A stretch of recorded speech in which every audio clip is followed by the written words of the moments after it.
yang dipanggil Kak sama produser toh, dipanggil sama produser, ordernya adalah, nah saya mau bikin film, ada orang dari luar Makassar, terserah dari mana, jago bikin musik.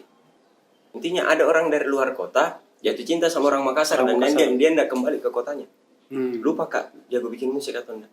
Akhirnya saya bikin karakter, dia punya pendengaran yang peka, okay. Terus filmnya orangnya dalam gitu tuh, jadi gampang dapat suasana.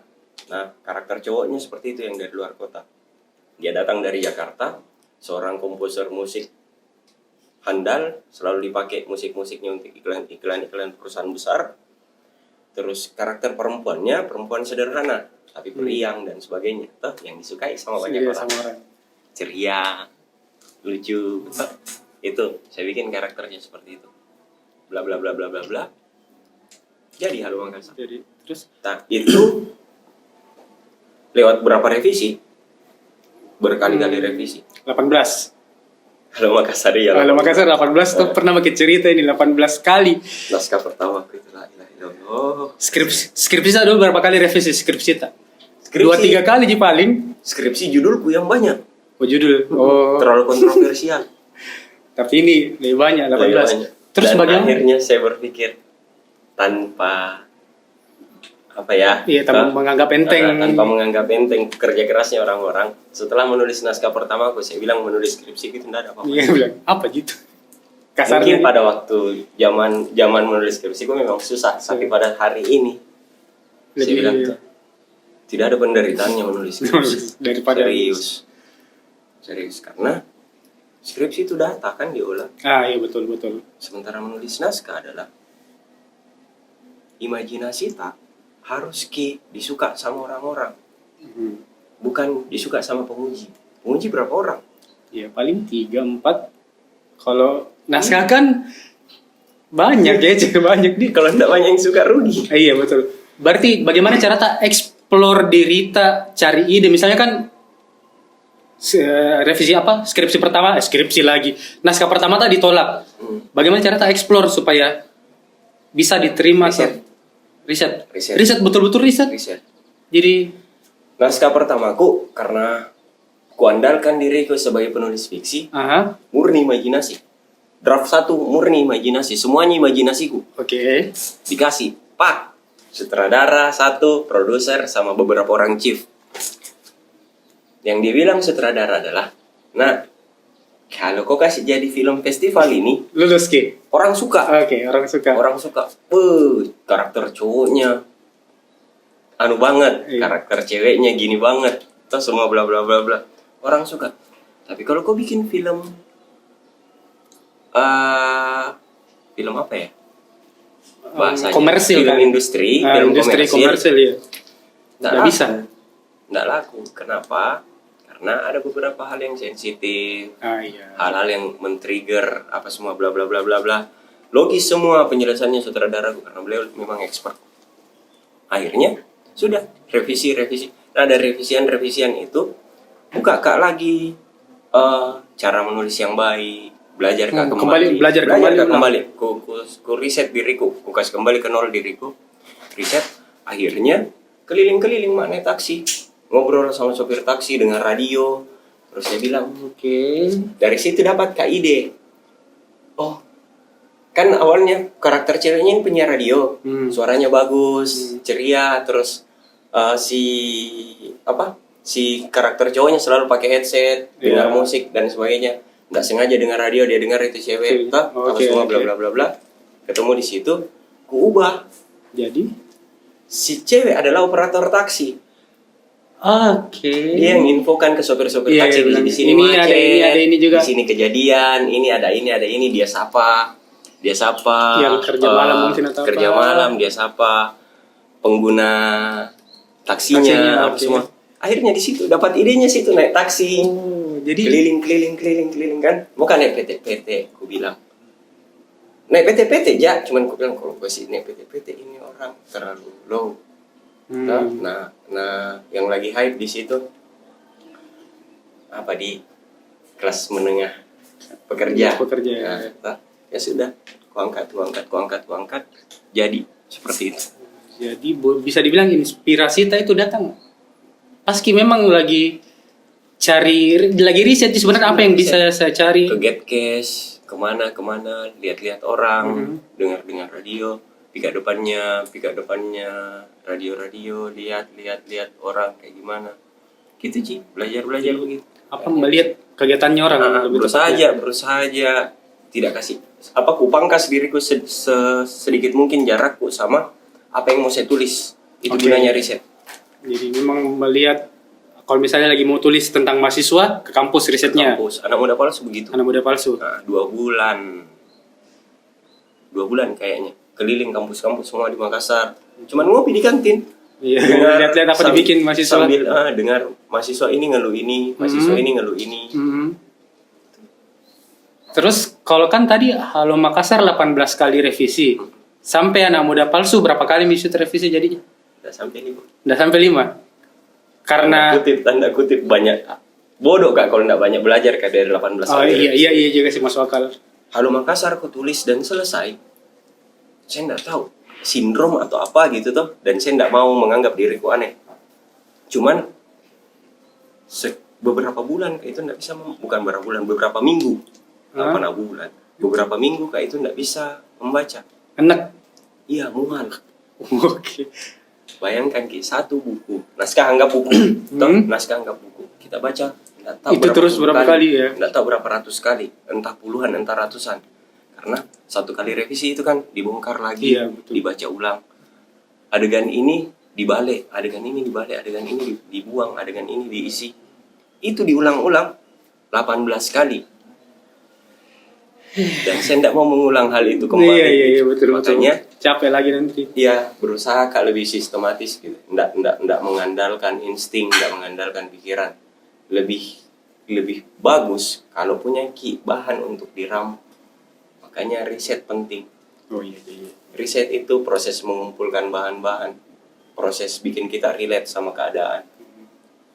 Dan cari datanya juga semua. Cari data, iya. Terus kalau misalnya saya tanya, pasti banyak, tapi mungkin ada satu penulis favorit di buku lah, atau kan kalau penulis naskah favorit saya nggak tahu siapa. Kalau buku pasti banyak tuh. Penulisnya Dragon Ball idola. Siapa lagi? Akira Toriyama. Terus Lord kita, dewa kita Oda Sensei. Apa lagi ya? Kalau fiksi lagi suka banget Kak sama Yusi Avianto Pareano, gara-gara dia tulis Raden Mandasya. Itu buku dongeng yang dia cerita tentang hal-hal luhur dengan cara yang paling. Dia cerita babat tanah Jawa, dia cerita keluhurannya pangeran, kaisar dan sebagainya gitu. Para pengembara, para petualang, hal-hal luhur, tapi dengan cara yang momonya begitu. Sekali gak bisa menulis kayak begitu, serius. Itu setiap kamu bikin cerita, setiap kamu bikin naskah, aku kasih selesai 1 kali baca Raden Mandasya. Saking suka aku sama itu cerita. Untuk refresh juga mungkin atau bagaimana? Ku trigger bahwa cerita yang baik itu kayak begini, cerita yang bagus kayak begini. Kok cerita hal-hal luhur tidak harus dengan menjadi orang suci. Tidak harus dengan berkhotbah, tidak harus kau gurui orang. Kau bisa kasih lihat hal luhur dengan cara menjadi pengemis misal, cara orang-orang yang tidak berpunya misal. Kau tidak harus menjadi pangeran untuk cerita tentang wibawa dan sebagainya. Terus saya suka dari Raden Mandasya. Dari pertemuan terakhir tak ketemu, ingat Ki yang saya sambangi Ki di Cims. Iya di Cims. Sempat Ki ceritai temanku yang tidak membaca Ki tapi mau sekali jago menulis. Bukan ceritai, Bapak yang bertanya. Hah? Terus kenapa? Pokoknya begitulah. Pokoknya kita bilang tidak bisa itu orang kalau tidak membaca baru mungkin menulis. Nah saya ini tidak membaca Kak. Tapi ku bilang bisa aja, bisa saya nggak bilang bagus tulisan, tapi bisa aja menulis. Kira-kira bagaimana supaya bagus, Kak? Harus Kak membaca? Harus. Banget. Harus. Kalau misalnya saya baca cuman komik, Ya seputaran komik. nggak apa-apa jadi komik saja saya baca. Kan sekarang tuh banyak collab orang bikin cerita, toh cari komikus. Nggak ada komikus ditahu. Teman-teman Karena yang suka gambar. Sebenarnya itu pertanyaan kayak begitu tuh yang saya begini-begini, tapi begini-begini berat itu. berarti maksudnya Tapi anu kau tahu jawabannya tapi masih bertanya kok begitu kasarnya dia. Harus hilang. Misal saya suka menulis, saya mau bisa menulis, tapi tidak suka membaca. Tapinya kasih hilang. Saya suka menulis dan harus suka membaca memang dia. Kenapa? Karena selalu Kak ingat itu, setiap ini pertanyaan muncul selalu Kak ingat ada satu penulis, lupa Kak siapa, tapi dia pernah bilang, kalau mau bikin satu kalimat bagus harus membaca satu buku bagus. Itu satu kalimat. Kalau mau bikin satu paragraf bagus harus baca 10 buku bagus. Pertanyaannya, kalau mau bikin satu buku bagus, berapa banyak buku yang harus kita baca? Apapun yang dibikin bukan hanya menulis, apapun yang mau dibikin, kalau mau bagus harus dapat pelajaran yang bagus. Apapun. Jadi dokter yang baik, jadi dokter yang bagus. Harus banyak dapat pasien. Iya. Proses belajarnya seperti itu. Nah, untuk menulis itu proses belajarnya apa? Ya baca. Membaca. Kan nggak mungkin menulis. Iya sih. Saya tidak pernah dapat buku bagus dan tidak membaca, tidak suka membaca. Tidak pernah. Oke. Saya tidak pernah senang sama satu buku, toh dan penulisnya tidak suka membaca setahuku. Menonton, mendengar musik, dengar orang cerita, membaca, itu bisa jadi stimulus yang bagus untuk bikin tulisan yang setidaknya ngena. Oke. Tulisannya bukan cerita. Tulisan yang ngena. Mau bikin caption bagus misal. Orang bikin caption bagus, di-trigger sama habis dengar musik, liriknya bagus. Dari lirik, potongan lirik kembangkan nih. Iya. Kan begitu. Bikin habis nonton film ngena. Di screenshot adegan yang dia suka, terus bikin kasih kembangkan juga. Dibikinkan caption seperti itu. Kan yang begitu-begitu. Terus kan setauku ini otodidak. Iya, sangat otodidak. Nah, jadi kemampuan menulis tak berkembang sejak kapan lah saya bilang? Apakah sejak waktu kita sama-sama ikut kelas menulis atau jauh sebelum itu atau justru setelah itu? Saya tidak tahu pastinya. Intinya zaman kuliah itu rajin Kak nulis di blog atau taruh di mading pakai nama samaran apapun. Berarti jauh sebelum kita ketemu bahkan di? Mungkin. Saya tidak berani klaim. Saya tidak berani klaim karena proses menulis gitu tuh salah satu kalau bisa dibilang hobi yang tidak kusadari. Tidak kusadari sampai ada orang bilang kok bisa nulis. Baru aku bilang Kak, saya nulis.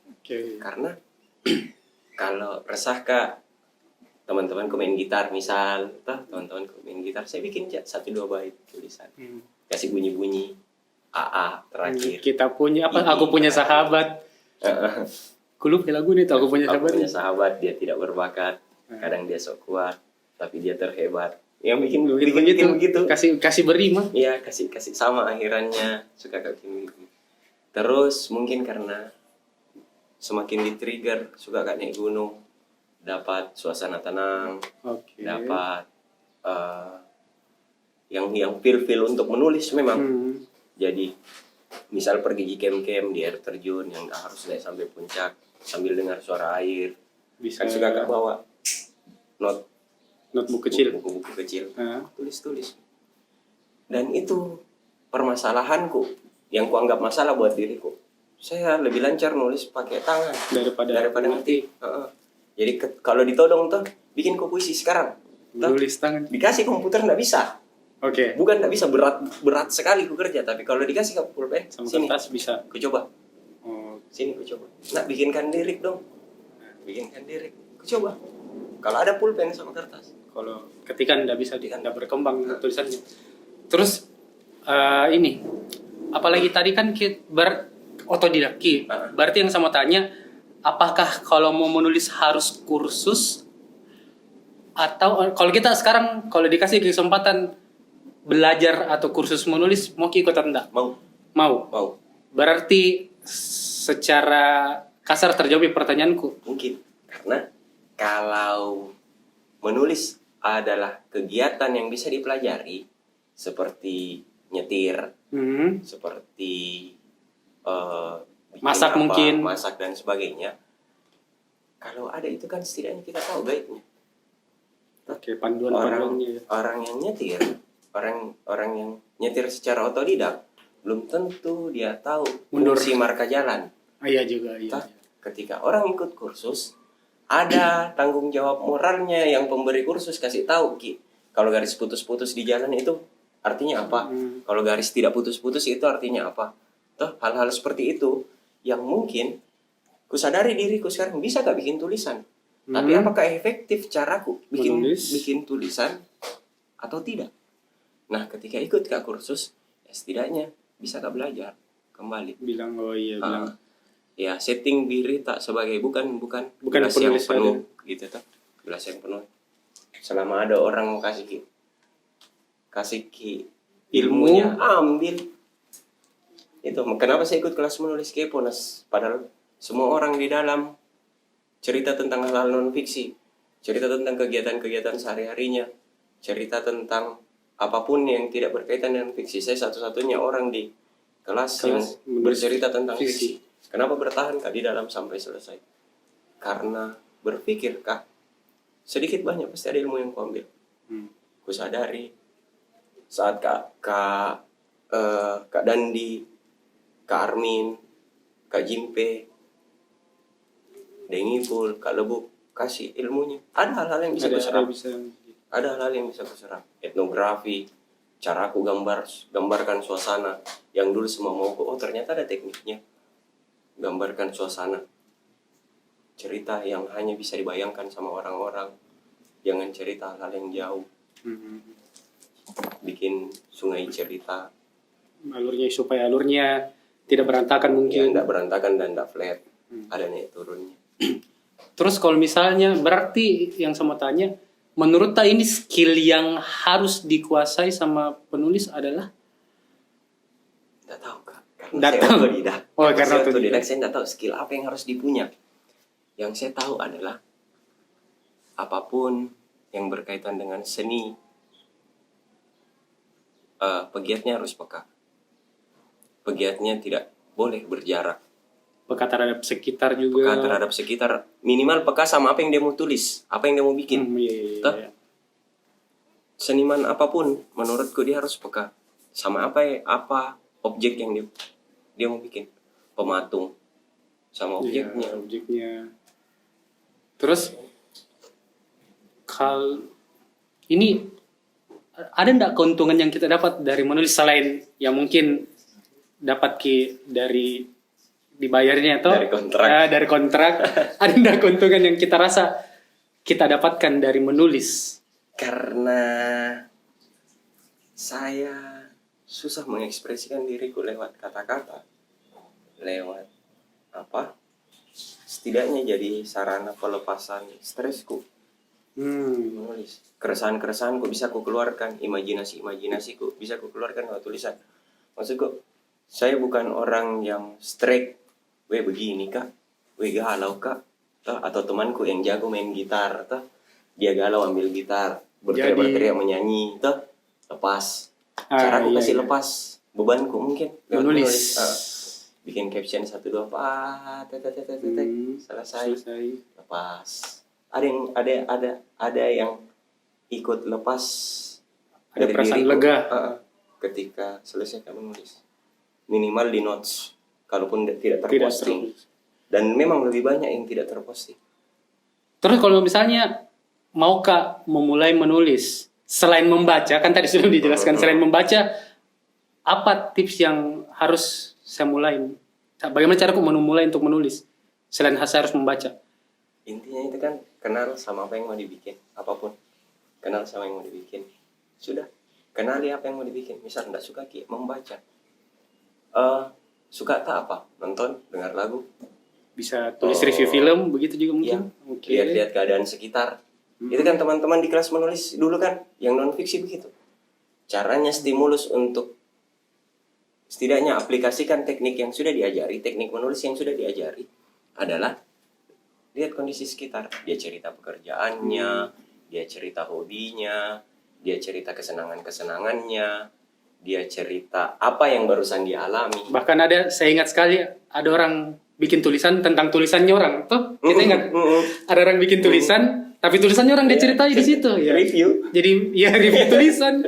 Jadi apa yang bisa kita tulis mungkin bisa mulai tulis saja, begitu. Dan bahkan tuh kalau dipanggil Kak ke isi kelas-kelas tuh atau setidaknya ngobrol sama orang-orang, kalau dipanggil Kak, terus coba tantang teman-teman untuk menulis. Nggak pernah Kak minta mereka berimajinasi jauh. Misal mereka lagi di dalam ruangan, lihat satu benda, ceritakan tentang itu benda, bikin dia hidup. Botol misal, ya sudah ngobrol tentang botol. Jadikan karakter ini botol. Gitu, maksudnya. Kalau benda yang ada di depan mata tak bisa kita kerja, setidaknya pelan-pelan tumbuh.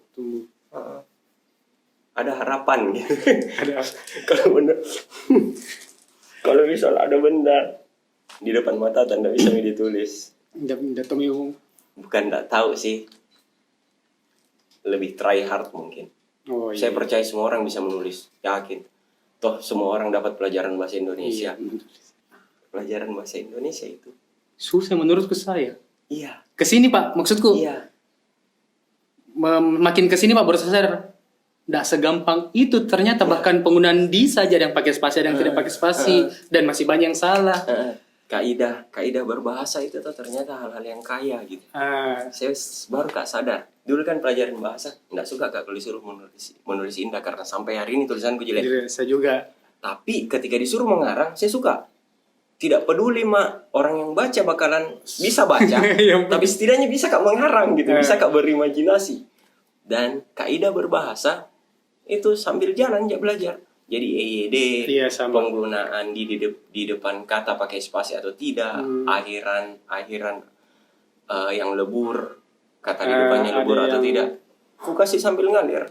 Maksudku ada kamus, ada Google, ku pakai. Ada di Twitter juga ada Ivan Lanin yang sering sekali bagi-bagi tentang tulisan. Banyaknya pahalanya itu orang. Tadi kan sempat kita bahas tentang kita kasih lihat ke produser tulisan di blog apa situs Tumblr Tumblr bisa disebutkan alamat? Berkali-kali mak pindah situs blog,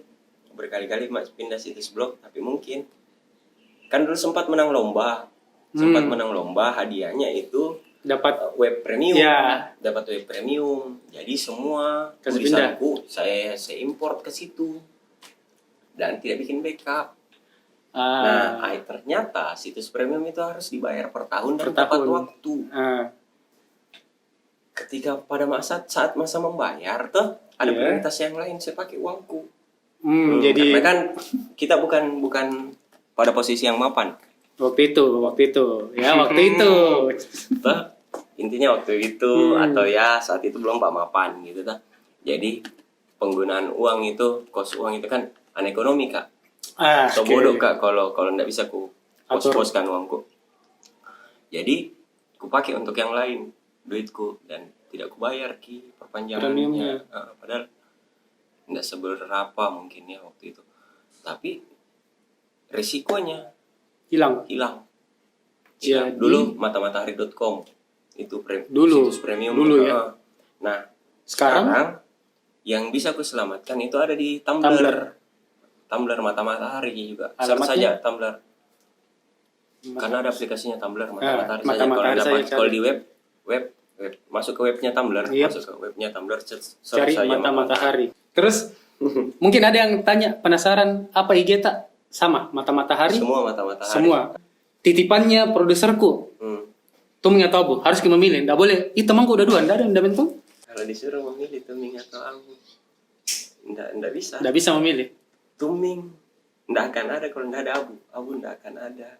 Iya. Nggak ada Ku dengar gitu. Dua sosok yang saling melengkapi. Kalau dari sudut pandangku, sebagai orang yang tiap hari lihat, mereka tumbuh seperti itu karena dua orang ini saling mengisi. Bersama. Iya, kekurangannya abu diisi sama tuming, kekurangannya tuming diisi sama abu. Mereka tuh dua hal yang tidak bisa dipisah. Dua hal yang tidak bisa dipisah. Tidak akan sama, tidak akan sama. Mereka tuh hal yang tumbuh dari nol, hal yang tumbuh dari kecil tuh tidak akan sama ketika dipangkas. Oh, jadi ada proses yang panjang bikin sekali mereka itu seperti sampai itu, bisa ya. sampai sekarang. Ada proses panjang yang bikin mereka sampai dilihat seperti itu. Kemasannya kayak begini. Ini mungkin terakhir dari saya yang sama tanya. Jadi ini Andi Naseroto mau dikenal sebagai apa? Milenisti kah? Penulis kah? Penggiat komunitas kah? Atau semua?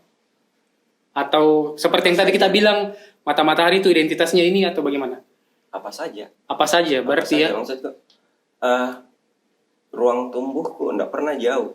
Maksudku ruang lingkaran hidupku itu tuh tidak kubatasi dan selalu welcome sama hal baru. Saya tidak mau batasi diriku sebagai seorang milenisti. Okay. Kalau saya batasi sebagai milenisti, terus kesukaanku terhadap timnas Indonesia, kesukaanku terhadap PSM bakalan terbatasi. Okay. Terus suka aja PSM, suka ke Milan apa. Terus sebagai penulis enggak mau juga dibatasi. Ya. Saya maksudku ya orang yang kenal Kak sebagai orang yang kenal Kak sebagai mata matahari. Kalau Andi Naseroto itu keluarga juga ya. Nah, obrolan yang menarik dan semoga ya buat yang nonton mungkin kalau kepikiran jadi penulis ingat membaca itu penting. Kalau mau menulis setidaknya ada kita baca walaupun cuman komik. Ayat pertama di Al-Quran saja. Ada yang dia kasih keluar ayat. Ikra, bacalah. Jadi kalau mau menulis, bacalah dulu.